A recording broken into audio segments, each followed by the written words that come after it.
chân quá. Wow. Còn tẹt la tiếp. Lại chân quá, lại chân quá. Lại chân còn tẹt la mang lên. Wow. À, à, à, à, à.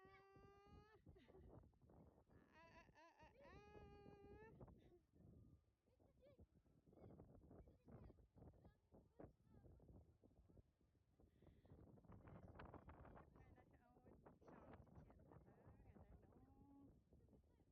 nó mình chợ Đà Lạt một chiếc piscine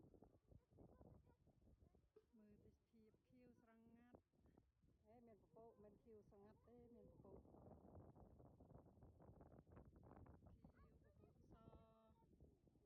so cho chị